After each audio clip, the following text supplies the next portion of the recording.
All right, we're live on the internet, out to the world. And I'm going to talk about this talk is tangentially related to the question of the week. Kind of tangentially related at best, but it's actually related more to...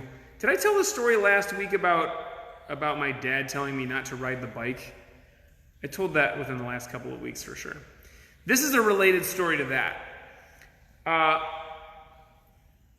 When I was much older than I would like to admit, like this happened in the last couple of years, I did this as a sifu.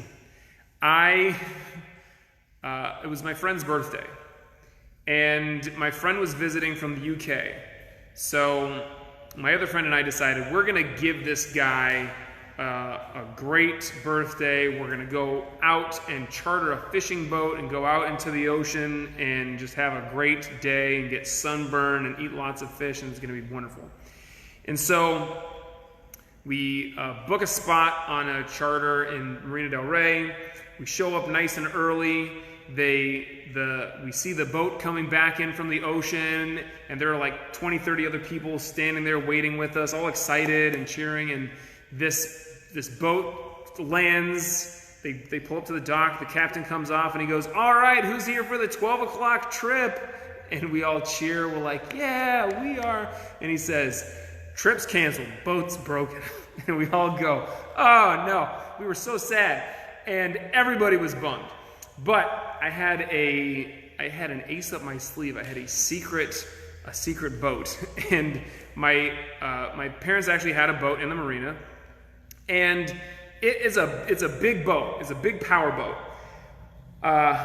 We used to be like sailing people, and then we became powerboat people. And I knew that I wasn't going to try to take out the powerboat by myself because it's too big and too expensive, and I didn't want to, damage it and get in trouble or anything. So I thought, we're going to take out the dinghy. There's a little tiny boat on top of the boat.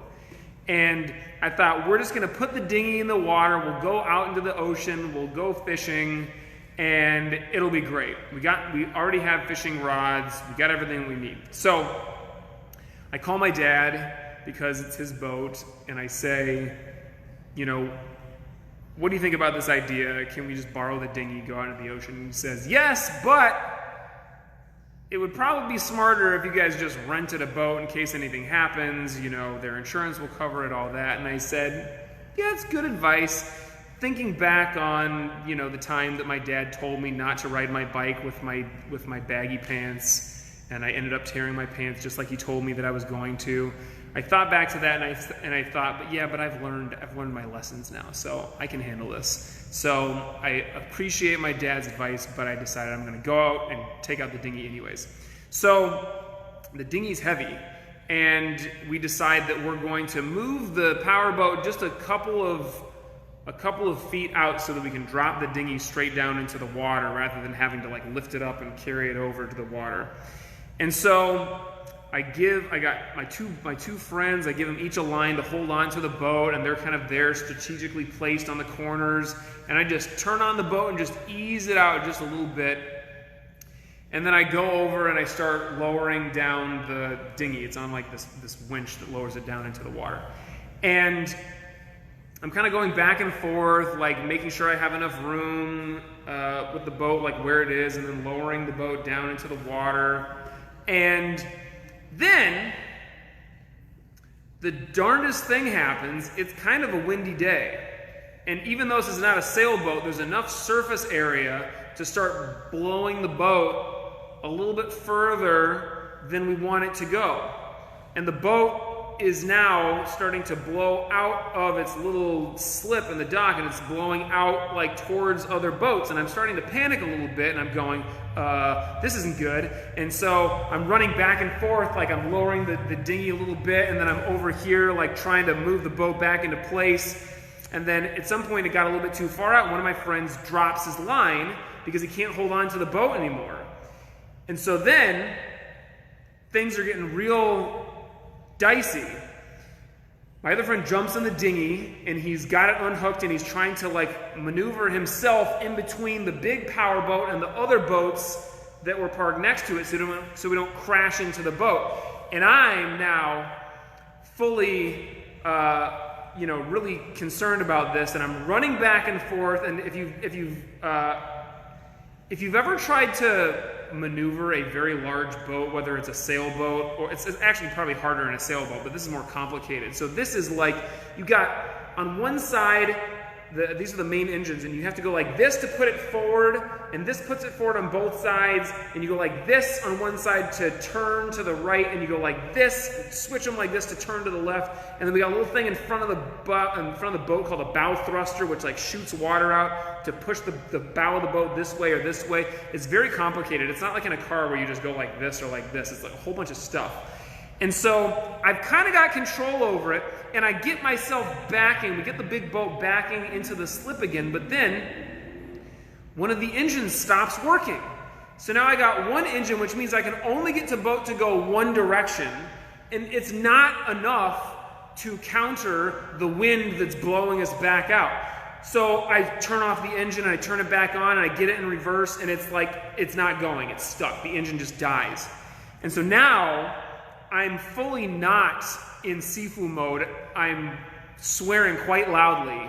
Lots of F-bombs going out into the surrounding area. And this is when I look up and I notice that there is an entire restaurant of people that are sitting there out on the deck of the restaurant, kind of watching like, what's going on here? I'm pretty sure this guy doesn't know how to move this boat correctly. So somebody runs down from the restaurant, who's like an experienced boatsman, and he starts yelling at me directions. Okay, so I'm already as flustered as I get, which is flustered enough. And this guy is now yelling instructions at me. Very few of which I can actually do because the boat is broken. So I'm listening to him, and I'm kind of like, yeah, I can't do that. And the wind has now blown us so that the anchor of our boat, which is on the front of it, has started to scratch up the boat next to us. And this boat next to us is a nice boat. It's a very big, very expensive boat. And I'm, my financial life is flashing before my eyes. And everything kind of just goes like dark. And somehow, and I don't know if it was like the wind changed directions, or, my friend got some Herculean strength and started to push the boat back in. But we somehow maneuvered with only one working direction of the engine and the bow thruster. We somehow got the boat backed into the slip, and only did a little bit of damage to the boat next to us. Kind of one of those situations where it's like you scratch the car that you parked next to, and you leave a note, but you kind of secretly know that you didn't really have to because they probably wouldn't have noticed it. But we get the boat back in, and we tie the boat back in, and everything's good. And then I go and look, and I'm like, I wonder why this engine stopped working in the middle of this fiasco. And I see that the line that one of my friends had dropped, we had reversed over it, and it had sucked the line into the propeller and completely jammed up the propeller. And since I had kept revving the engine, it had actually bent the fiberglass of the boat and just severely damaged the boat. And we thought, well, this is terrible. Really the wrong decision. But we got the dinghy in the water, so let's at least go out and enjoy ourselves. And then we go to turn on the dinghy, and the battery is dead, and the dinghy won't start. And the whole thing would have never worked in the first place. I called my dad, and I said, Dad, are you sitting down? And he goes, yes. And I say, well, something bad happened. And that was the second I told you so moment where I really got that my dad knows more stuff than me. But I want to talk about that situation of frantically running back and forth in the boat, yelling expletives at my friends and at myself, with some guy yelling at me, telling me what to do. Like, pretty much none of it was actually working. And the talk tonight, which is already halfway done after that story, the talk tonight is about control. Because I was reminded about this recently. I have a friend, somebody who I'm very close to, who likes to talk all the time about how she just has to be in control all the time. And she knows that it's like a serious character flaw, but she just wants to be in control. And I'm thinking about this, and it's like, we are never in control. We aren't. And if we think that we are, it's an illusion. It's an illusion that we've created ourselves. Usually we feel like we're not really in control. And trying to be in control, trying to completely be in control, feels like me on the boat, totally at the whim of like nature and all of these other circumstances, which I was doing my best. I was doing my absolute best. Yet I was not really in control, obviously, or none of that stuff would have happened. And it made me think about the difference between having power and having control. So I had power. I had literal power, with the engine. Not enough power, but I had power. I didn't have control. There was too much stuff going on. And, the wind was blowing me around, and there was all kinds of things that the reality was, there was no complete control in that situation.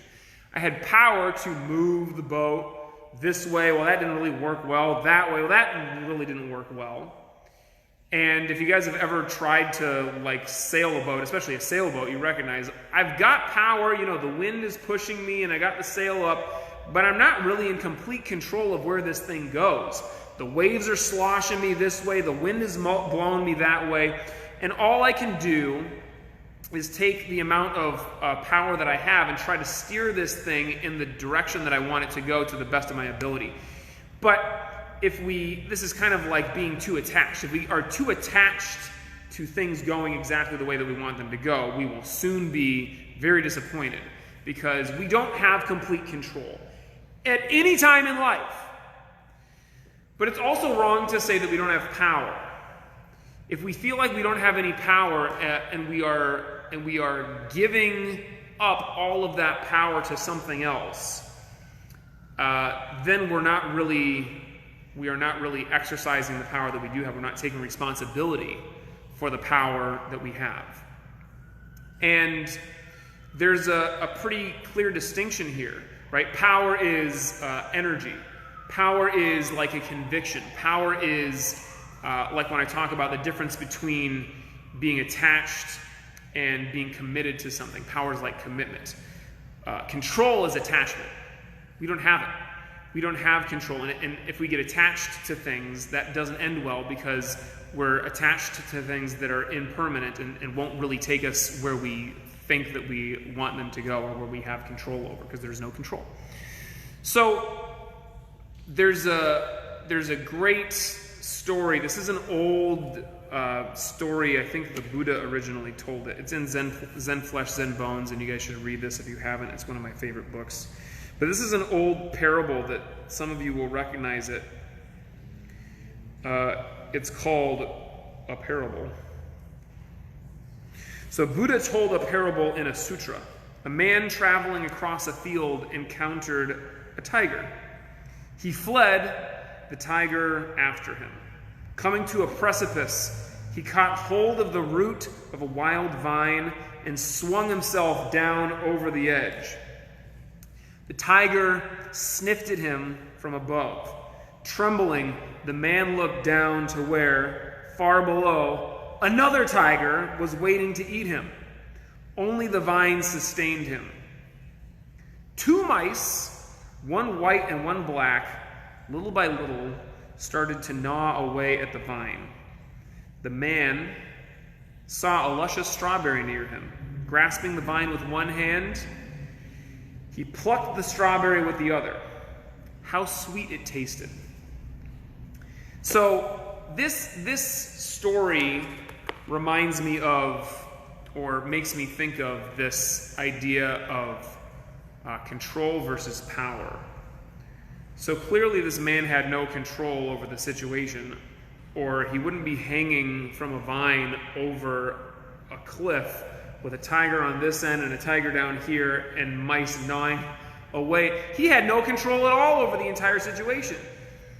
But he had power, because even though he saw himself in a completely helpless situation, he noticed this strawberry, and look, you know where this story ends. It doesn't end well. But in that last moment, he plucks that strawberry and eats it and fully enjoys it, because he knows it's the last thing that he's ever going to do. And because he has power in that moment over his internal state. And this is really where our power lies. Our power is over our internal state, or at least this is the kind of power that we seek to have. And then we may or may not be able to have power or control over what's going on around us, right? But the worse things are, the more out of control the scenario is, the more important it is for us to have power over ourselves. Because we might not be able to change much of anything that's going on in life, in the world around us. And look, there's a lot going on in the world right now that if I was in control would not be happening. But this is where we are. What do we have power over? We have power over our thoughts. We have power over our emotions. We have power over how we choose to see a situation. We have power over how we interpret a situation. We have power in that moment to pluck that strawberry and enjoy it, and maybe be sent over the edge, enjoying that delicious fruit. Things are frantic when we try to have control, because it's an impossibility. When we try to control things, our experience is not actually a powerful one. Our experience is of a loss of power. Our experience is that we can't control anything, we have no power at all. But if we go with the flow of things, you're out there on the boat and the current is taking you this way, and you realize, well, I can try to fight against the current, or I can go with the flow of it. That's power. There was a great story. I was listening to a podcast over the weekend, maybe 2 weekends ago, of a man who got stranded out at sea. And this was a fisherman who got washed overboard, and he was out there 40 miles from shore, freezing water, no chance of survival. Like, it was absolutely impossible by any odds that he was going to survive this. And he started fighting against the current, and it wasn't working. And then he realized, he did a couple of really amazing things. He put like socks over his hands so that he could paddle faster. He had like air in his boots, and he put his boots under his armpits so that he could float up like this. He had like a little flotation device. And then he realized, well, I'm not going to get in this direction that I'm trying to go. I'm just going to have to go with the current. It's taking me this way, which is not necessarily the first best way for me to go, but there is hope over there. I know that I can find a buoy in that direction that I can hold on to, and that somebody's going to be able to see me. So that's what he did. And he ended up, against all odds, surviving, which we know because we heard his story. But if he had kept trying to fight against and control himself against the current, impossible. He would have died. He would have drowned and died. And this is a very difficult thing to do in a life or death situation like that, because you realize, like, this is probably it for me. And so your mind starts to shut down, and you go into this, like, it's pointless, being overwhelmed and just giving up mode. But if we recognize in a dire situation, or in more likely what's going to happen to us, a more day-to-day mundane situation, that we don't have full control, but what we have is power to steer, and we use the current, and we use the wind, and we use whatever we can to steer ourselves in the best available direction, then we have some power. And our experience of that, when he got his boots underneath his armpits and he started paddling in that direction, he was like, his experience was, maybe I will make it. And it was that experience that gave him the motivation to keep going, to keep trying. We don't want to be Sifu on the boat, scrambling, fighting against everything, literally revving the engine against a line that is wrapped up against the propeller that makes it impossible to move. Instead, we want to use the wind or whatever is available to us. That was just magic. But it was the experience of powerlessness, like I can't do anything right in this situation. There's nothing that I can do. So that experience is what we want to turn on its head and feel as soon as we can. Recognize that though we want to be in control, we won't. We will not be in complete control, but what we can do is exercise power in whatever sense or whatever way is available to us. And it starts with power over ourselves. It starts with power over our own internal state. So we take deep breaths, we get our mind under control, we get our emotions under control, and then we go. That's what meditation is for. Meditation is not like everything is going terrible and I'm going to sit here and be able to control my mental state right now. Maybe, but more likely, I'm kind of getting myself ready ahead of time. I'm training myself to be able to go back to the breath, to be able to calm the mind and have power over that. So in that moment when things are dire, or when we just think that they're dire, we can have some amount of power and go with the flow, whatever direction is available to us. So when we sit now for meditation, this is what we're going to do. You will not have complete control over your mind. You will not have complete control over your breath. What you're going to do is have power. So it's a different kind of intention, right? You recognize your mind slipping away. You just powerfully step back into the breath and feel, rather than holding on to tightly what we think we need to be doing with the meditation. So feel powerful as you are just focusing on your breath and letting go, right? Power means I stand here, and as the waves and the wind are, knocking me over, I don't feel like that loss of power. As your thoughts try to knock you over, you don't feel that loss of power. You feel powerful in the face of it. Good luck. Sit comfortably.